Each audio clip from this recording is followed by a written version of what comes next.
గురువుగారు, దైవ సాక్షాత్కారం అయిందని కొంతమంది చెప్తూ ఉంటారు. నిజంగా భగవంతుణ్ణి దర్శించడం అనేది సాధ్యమవుతుందా? అలా భగవత్ దర్శనం చేసిన వారు ఎవరైనా ఉన్నారా? స్వామి వివేకానంద భగవంతుడు ఎక్కడ ఉన్నాడు, మనం చూడవచ్చా అన్న ఆలోచనతో అనేక మంది గురువులను ఆశ్రయించారు. ఎవరూ భగవంత్ సాక్షాత్కారాన్ని వివేకానందకు అందించలేకపోయారు. ఏదో ప్రవచనం చెబుతూ సమాధానపరిచే ప్రయత్నం చేశారు తప్పితే భగవద్ దర్శనాన్ని అందించలేకపోయారు. వివేకానంద రామకృష్ణ పరమహంస దగ్గరకు వచ్చి ఇదే ప్రశ్నను అడిగారు. మీరు భగవంతుణ్ణి చూశారా? నాకు చూపిస్తారా? ఇప్పుడు నిన్ను ఎంత స్పష్టంగా చూశానో భగవంతుణ్ణి అంత స్పష్టంగా చూశాను, కావాలంటే నీకు చూపిస్తాను అని హస్తమస్తక సంయోగంతో వివేకానందకు అద్భుతమైన ఆ భగవద్ అనుభూతిని కలిగించారు. అనంతరం కొన్ని గంటల పాటు వివేకానందుడు ఆ సమాధి స్థితిలో ఉండిపోయాడు.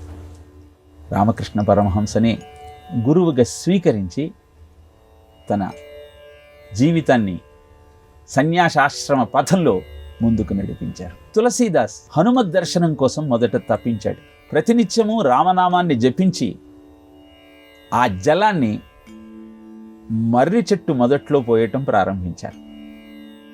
కొన్ని సంవత్సరాల తరువాత ఆ చెట్టు మీద నివాసం ఉండేటువంటి బ్రహ్మరాక్షసుడు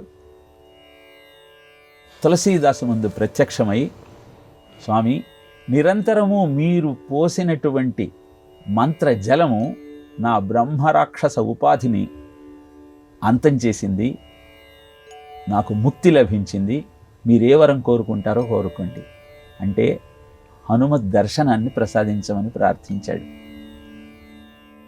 మీకు ఆ స్వామి ఉన్న ప్రదేశాన్ని చూపిస్తానని చెప్పి హనుమత్ దర్శనాన్ని బ్రహ్మరాక్షసుడి వల్ల పొందాడు తులసీదాస్. హనుమంతుణ్ణి రామచంద్రమూర్తి దర్శనం కావించమంటూ ప్రార్థించాడు. ఆ స్వామి నీ దగ్గరకు వస్తాడు, నువ్వు ఆయనను పూజించు అని హనుమంతుడు తెలియజేస్తే చందనాన్ని తీసి సిద్ధంగా ఉన్నాడు రామచంద్రమూర్తి వచ్చే సమయం కోసం వేచి చూస్తూ.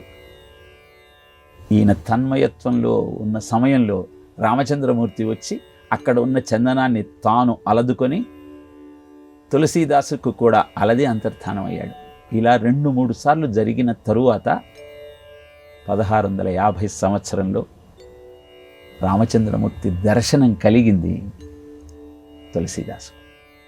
125 సంవత్సరాల తన జీవిత ప్రస్థానంలో నిరంతరము ఆ రామనామాన్ని జపిస్తూ ఆ రామనామ వైశిష్ట్యాన్ని ప్రపంచానికి తెలియజేస్తూ హనుమద్ భక్తితో సంకట మోచన హనుమాన్ మందిరిలో అద్భుతమైనటువంటి భక్తి భావంతో జీవితాన్ని కొనసాగించాడు. అనంతరం అనేకమైనటువంటి ఆంజనేయ మందిరాలను కూడా నిర్మించాడు. ఇలా భగవద్ దర్శనాన్ని పొందినటువంటి మహానుభావుల చరిత్రలు చెప్పుకుంటూ పోతే భారతదేశంలో అనేకమైనటువంటి దృష్టాంతాలు మనకు కనపడుతూ ఉంటాయి. భారతి బంగరు ముంగిట భగవంతుడే పారాడెను, ఋషి సంతతి గొంతు విప్పి రుక్కులు చక్కగా పాడాను. అలాంటి భారతదేశంలో భగవద్ దర్శనం చేసుకోవటానికి పెద్ద ప్రయాస అక్కరలేదు. చిత్తశుద్ధి, గురుభక్తి, పూనిక, సాధన ఉంటే చాలు, భగవద్ దర్శనం సిద్ధిస్తుంది.